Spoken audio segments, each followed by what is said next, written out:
DreAllDay.com. You're now tuned into the show where you learn the discipline to show up day after day to do the work, the confidence to put yourself out there boldly and authentically, and the mental toughness to continue showing up, doing the work, putting yourself out there even when the success you've expected to achieve has yet to be achieved. And on top of all this, you get a huge dose of personal initiative. That is the go-getter energy that moves any one of us, including yourself, to go and make things happen instead of waiting for things to happen. And then we put all this together into a series of frameworks, approaches, insights, strategies, and techniques all underneath the umbrella of one unifying philosophy that is called Work on Your Game. My name is Baldwin, also known as DreAllDay, and welcome to the show. And today's topic is how manifestation works. Now, all of you are familiar with the concept of manifestation, or actually, let me just say this. All you have heard of manifestation. Now, I don't know if all of you are familiar with the exact concept, but we're going to get into all of that here today. First of all, let's get a definition of the term, manifestation. It is defined as to make evident or certain by showing or displaying. Many people use this term, manifesting, when it comes to creating circumstances and outcomes in life. Any kind of desired circumstance or outcome, people say things like, yeah, I manifested this brand new car. I manifested owning my own home. I manifested graduating from college. I manifested my husband or wife. You hear people talking about how they manifested something that they wanted. So when we talk about manifestation today, I want to talk about this around this whole idea, a more detailed way of exactly how to manifest things in your life so you can do it intentionally and consciously without random things happening in your life or in ways that you don't want them to happen, but you actually get the things that you do want and they're happening in the way that you want. Let's talk about that type of manifestation. Point number one, today's topic once again is how manifestation works. Clarity of outcome. First step you need to manifest anything is you need to be clear on what exactly you're trying to manifest. All right. Most people's goals and alleged visions are way too vague, not sharp enough. And this is the reason why a lot of times we don't reach our goals is because we are too unclear on what exactly we are looking to achieve. We do not sharply enough draw an outline of what we want. And when you give vague pictures to the subconscious mind, it works similar to artificial intelligence. When you give a vague question, you get a vague answer. When you give a vague purchase order to the universe, you get a vague supply back from the universe. Everybody know what a purchase order is? Purchase order is when you make an order to a company or a supplier and tell it, I want this, this, and this. And if it's unclear what you're asking for, it'll give you something that looks like what you're asking for, but it's not exactly what you asked for. For example, when you're using artificial intelligence, I've seen this myself, is that when you put a prompt in, let's say, for example, I use AI photo apps, and there's certain things you can ask it for. If your prompt is not clear enough, then it doesn't give you the answer that you want. I remember some guy was saying, there was a guy on social media, he said, what do you think that a chubby white girl is attractive or not? And I went in an AI photo app and I typed in chubby white girl and it gave me this girl who was like 3 years old. And I guess their vision of chubby. And then I said, oh, chubby white girl who's 25 years old. And see, the point being is that if you say chubby white girl, well, a girl can be any age. A girl could be 85 years old, a girl could be 2 years old. So what age are you talking about? Most people's goals are vague in that way, and they don't even realize that their goals are vague. And then it's only when they receive the goal that they realize, oh, damn, if I had been more specific, maybe I would have got something closer to what exactly I was asking for. So you have to sharply draw what you're asking for so that the subconscious mind can work with you and give you what you asked for, okay? It's like the old example of somebody saying that they want to make more money. Okay, here's $1. All right, now you have more money. Get out of here. All right, I solved your problem. That's probably not what you meant. When you said you wanted to make more money, you probably meant consistently, and you probably meant in increasing amounts that are a lot bigger than $1. But since you didn't say it, you just said more money. Okay, I gave you $1. You made more money. Technically, I satisfied your need and I solved your problem. That's not what you meant though, right? This is why you got to get more clear. You must get really, really clear and really specific about what you want from the universe, and that increases the likelihood that you get it. Again, I love clarity, okay? And when I'm talking about clarity, that means thinking deeply about what you want in detail, how you want it, when, where, and why you want it, and leaving very little to chance and very little to guessing. When it comes to manifestation, Anything that you do not lay out in detail, you are leaving open to interpretation, which means that even if it happens, it may not happen in ways in which you intended it for it to happen. Because you just said that you wanted it to happen. Well, what do you mean by that? You may one day be at your friend's house and they have a beautiful house by the lake. And you say to yourself, hey, I want to manifest and live one day in a house by the lake. And then 6 years later, you end up living in a house by the lake, but it ain't the same lake, it ain't the same town, and it's a beat up ass house. See, you just said you wanted to live in a house by the lake. You didn't say what kind of house. You didn't say the size of the house. You didn't say who you want to live with. You didn't say which lake, and you didn't say where that lake was going to be at. And because you were vague, the universe gave you what you asked for, but it wasn't what you thought you were asking for because you were not clear enough. This is the first step, and the key step in manifestation is clarity of outcome. In my work as a coach, one of the most important things that I do in working with people is getting clear and helping them get clear on what exactly that they want, which is usually based around asking the right questions. That is a professional level skill that I have of asking the right questions of people so that I can help them get clear and also help myself get clear on what exactly they want, what exactly they need, and where exactly they're at, so we can draw a map from where they are to where they're going. But if they don't know where they are and they don't know where they're going, and oftentimes when I first start working with people, they don't know the answers to these questions. The good news is the material's in there. You just got to ask the right questions to get it out of them. And I'm good at that. And this is one of the reasons why I do what I do. So this is what manifestation starts with. The right questions, folks.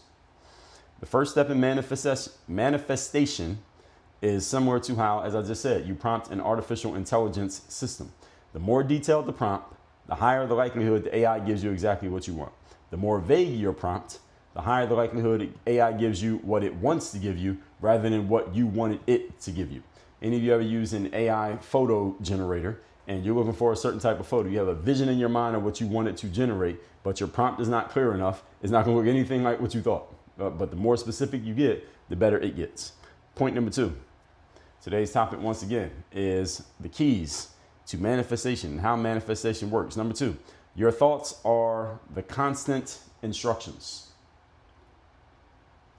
Now you may be wondering, Dre, you just told me about instructions by getting clarity. What do you mean the constant instructions? Well, and also, why do the instructions need to be constant? Don't I only have to give instructions once? Let me answer both questions. So what I mean by constant instructions is what I'm about to explain, but I'll answer the second question first because it's a shorter answer. The answer is no, you do not give instructions once. When you are manifesting something in your life, do you just say it one time and then it happens? No. You have to continually reinforce whatever instructions you have given to your subconscious and whatever instructions you're giving to the universe. You got to keep telling it over and over again until it gets it. Any of you has ever trained a staff member? Any of you ever hired somebody or had an employee working for you, or you were a supervisor of people? You didn't just give them the information one time and they got it. There are some things you might have told them one time and they got it, but many things when you're dealing with a human being, you have to give them the same material over and over and over again until it sits in the brain and the subconscious in such a way that you don't have to keep telling them. But it's not one time and it's over. Any of you taught a child to use the potty, ask for the potty when they need to pee-pee, then you know that you can't just tell them one time. Now you got to tell them over and over again, and you're going to have to deal with some mistakes. You got to deal with some accidents. You got to clean up some dirty diapers and some dirty clothes before the child finally gets the point and they stop making the same mistake. Same thing, you're teaching a kid how to tie their shoes. The same thing when you're hiring staff members. There's a lot of things you may have to keep repeating to them until they get the point. And it's helping you the same way as helping them, because you got to remember to reinforce it and they got to remember that it's being reinforced. I was watching a video last week about the physics of bicycle riding, and bicycles are actually more, There's more physics involved in the riding of a bicycle than I even thought. And the people in the video were explaining how when you're riding a bicycle, you are making these constant micro adjustments to the bicycle, not only to maintain your balance on some level, because a bike can actually balance by itself. If there's no person on it, you just get it moving with some momentum, the bike will balance on its own. But when a human's on it, you got to balance on the bike. But you also had to make adjustments to keep the bike going in the direction in which you want it to go. They explained that small details, such as if you're going to turn a bike, if you're riding a bike and you want to make a turn to the right, you actually first start off by making a slight turn to the left and shifting your weight. And then when you turn it to the right, the momentum works with it, and then you end up turning to the right. Whereas you don't have to consciously think about that. But if you watch somebody riding a bike, you'll notice that they turn a little bit left before they turn right. And if you just try to turn straight right, you're going to fall over. The bike's you're going to collapse on yourself. You wouldn't even do that because it doesn't feel natural to do it, and you would fall over as soon as you did it. And they're explaining these physics of riding a bicycle. And these are things that if you are of my level of understanding when it comes to riding bicycles, which is I know how to ride one, but I could not explain to you how it works.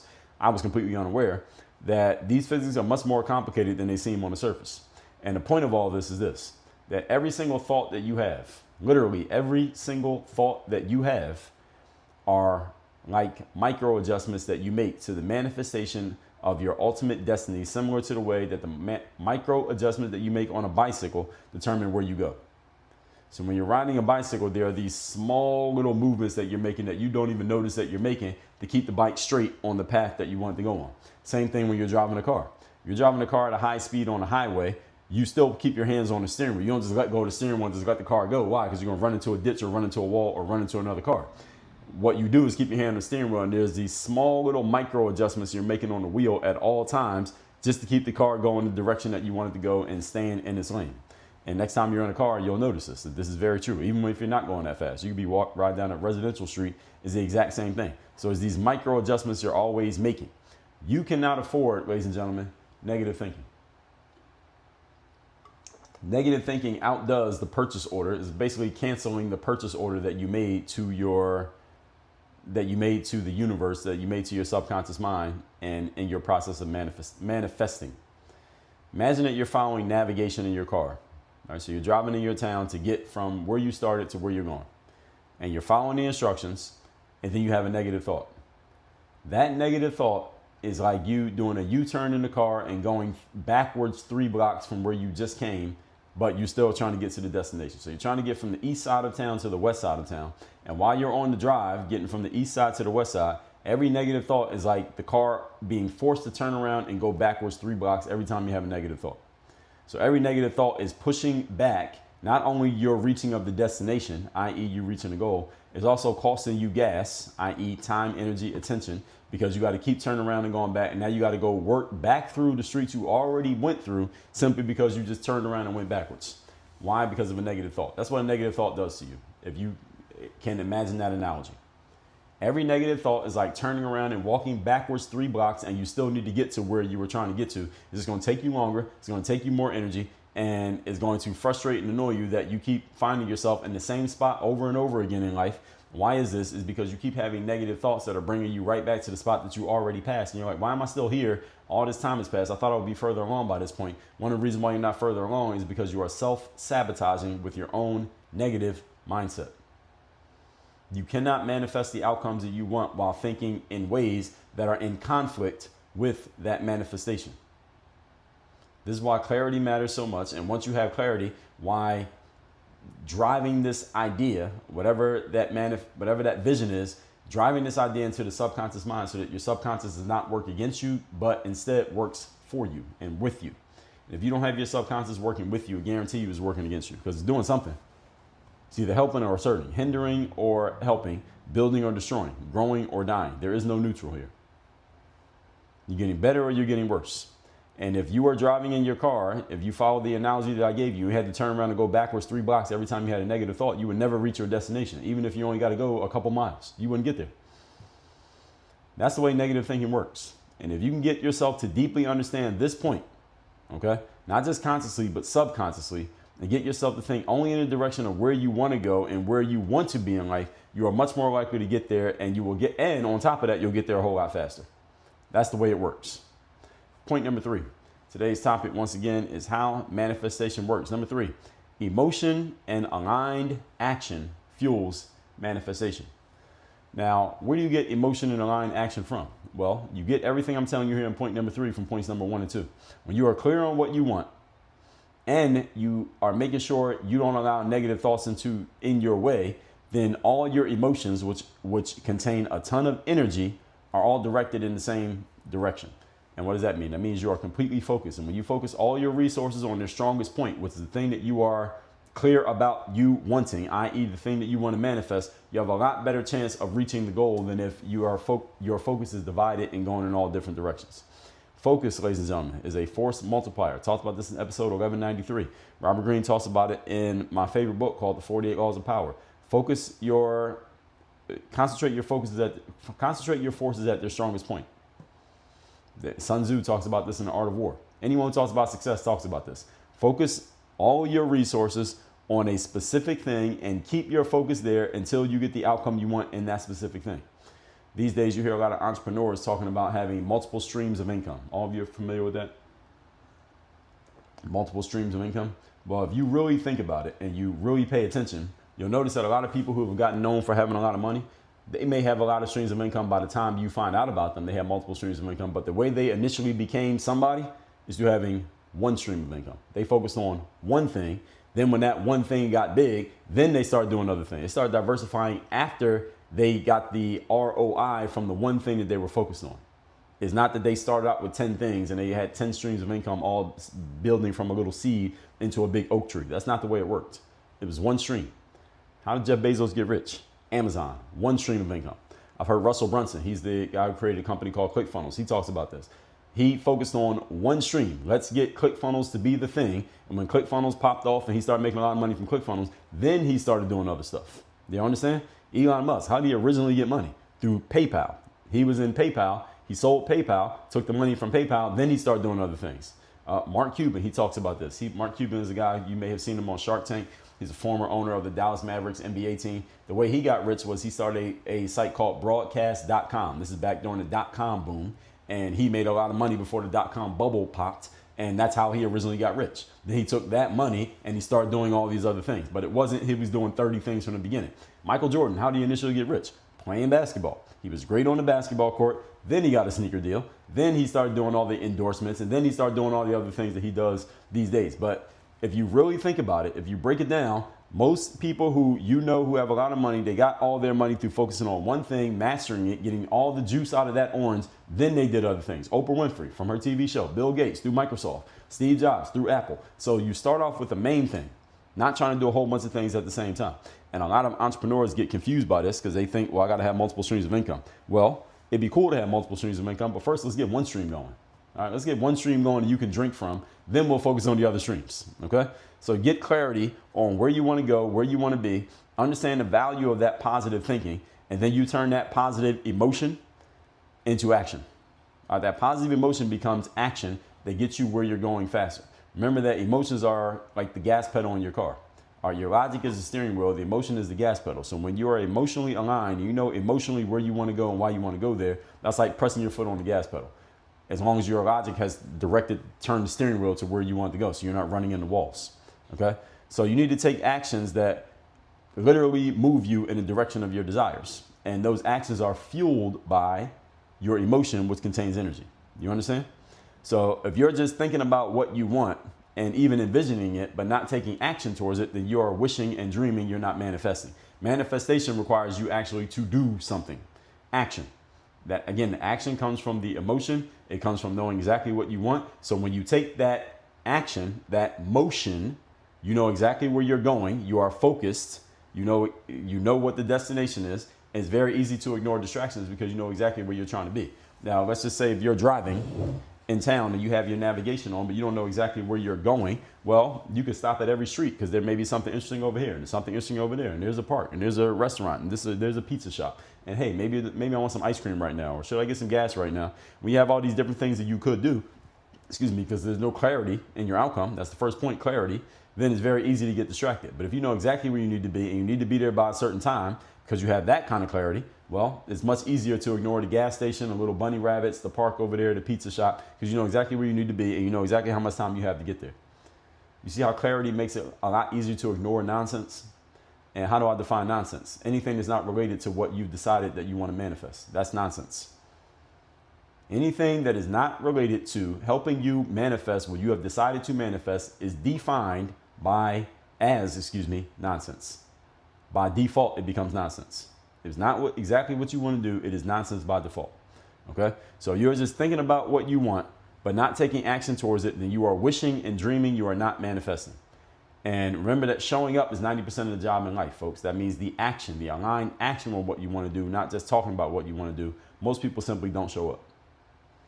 If you can show up, you separate yourself from everyone else. We just talked about this in yesterday's episode. Recapping today's class, which is how manifestation works. Manifestation is defined as the two make evident or certain by showing or displaying. Number one, clarity of outcome. You need clarity. When you get in your car and you turn on navigation, the first thing it asks you is, what is the destination? When you're clear on the destination, it can take you directly there in the fastest and most effective way possible. This is how your subconscious mind works, just like the navigation in your car. If you give it a clear outcome, it will give you clear directions. Unclear outcome, unclear directions, a whole lot of gas gets wasted and a whole lot of time gets wasted. Number two, your thoughts are the constant instructions, meaning even after you tell yourself exactly where you want to go and you are really clear on it, you got to make sure that you don't allow anything to throw your thoughts off. Don't allow anything to throw you off the directions that the navigation is giving you. You're supposed to make a right turn on 3rd Street. Don't make a left turn on 3rd Street or miss the turn because you weren't paying attention. Those are the constant instructions you're giving your mind to pay attention to the directions and follow the directions that have been laid out for you. And number three, emotion and aligned actions fuel manifestation. Remember that emotions have energy in them, and you need energy to make things happen in life. It's one of your 5 forms of investment. Your energy is the emotions, so you need to get your emotions working with you and doing what your logic tells them to do. Your logic says go this direction. That's what you use your emotions to do. Once you have that clarity of where you want to go and you understand the value of positive thinking, you turn that positive emotion into action to get you where you want to go. So all of these things need to be aligned and on the same page. With that said, folks, when you get into our program, one of the first things you're going to engage with is our bulletproof mindset framework, which helps lay out with clarity what exactly you want, where exactly you want to go, why and how you want to get there, by when you want to get there. And that clarity is how we build a strategy and how we build a plan. When you're unclear on where you want to go, then it's very hard to build a plan and a strategy around anything. So come work with me directly. Have me as your coach in Work on Your Game University. Just go to workonyourgameuniversity.com and let's take our next steps from right there. Work on your game. DreAllDay.